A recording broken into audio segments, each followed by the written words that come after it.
জয় গুরু।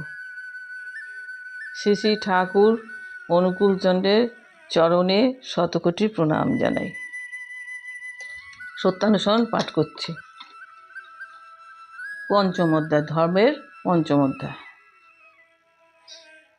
ঠাকুর এখানে বলেছেন, ধর্ম কখনো বহু হয় না, ধর্ম একই, আর তার কোনো প্রকার নেই।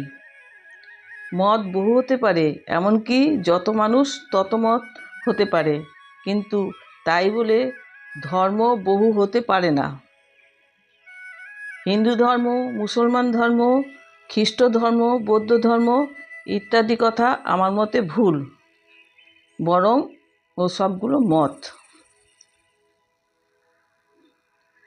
ঠাকুর এখানে বলেছেন, ধর্ম কখনো বহু হয় না, ধর্ম একই, আর তার কোনো প্রকার নেই।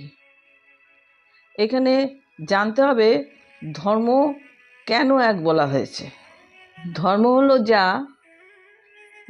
যে জিনিসকে ধারণ করে থাকে। যেমন আগুনের ধর্ম কি?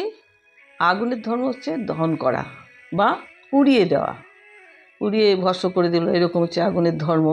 সে কিন্তু ওর থেকে নড়চড় হবে না, সে আগুন যাকে ধরবে তাকে একবারে পুড়িয়ে শেষ করবে, এটাই কিন্তু তার ধর্ম। সেরকম ধরেন এই গাছগাছরা ফুল ফল দিচ্ছে বা তাদের কাছ থেকে অক্সিজেন পাচ্ছি, তাহলে গাছেরও ধর্ম কি? ফুল ফল দেওয়া, তাদের কাছ থেকে অক্সিজেন পাওয়া, এটাও কিন্তু গাছের ধর্ম।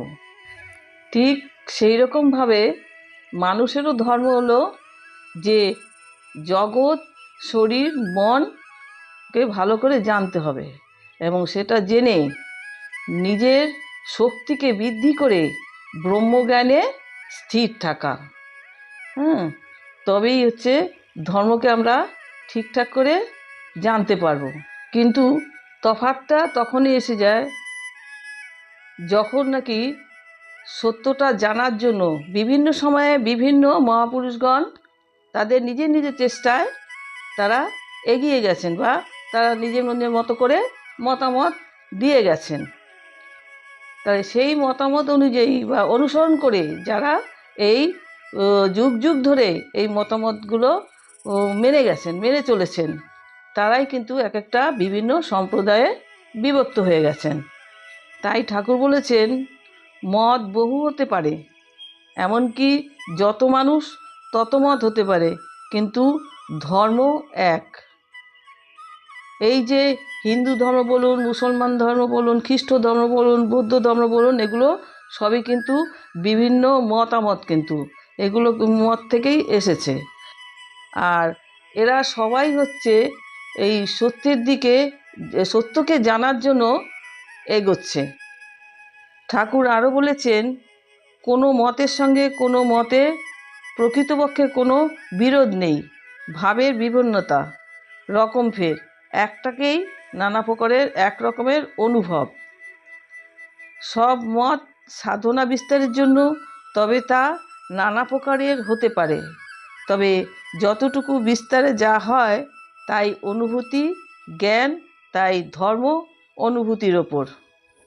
যেমন যে ব্যক্তি সাধনা করে মনের শক্তিকে অনুভব করতে পেরেছেন বা জানতে পেরেছেন, তিনি সেই সময় কিন্তু মনের উপর কিন্তু তিনি মতামত দিয়ে গেছেন।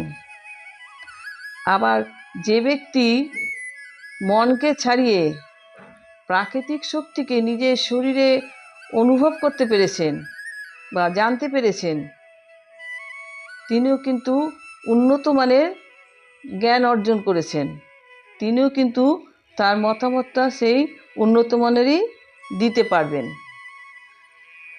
আবার যিনি মন এবং প্রাকৃতিক শক্তিকে ছাপিয়ে অনন্ত ব্রহ্মকে জানতে পেরেছেন, তিনি কিন্তু প্রকৃত ব্রহ্মজ্ঞানী, আর তিনি কিন্তু সম্পূর্ণ সৃষ্টিকে জানতে পেরেছেন, তাই তার মতামতকে সত্য এবং সনাতন হিসাবে ধরা হয়। তাই ঠাকুর বলেছেন যে সব মত সাধনা বিস্তারের জন্য, তবে তা নানা প্রকারের হতে পারে, আর যতটুকু বিস্তারে যা হয় তাই অনুভূতি, জ্ঞান, তাই ধর্ম অনুভূতির ওপর।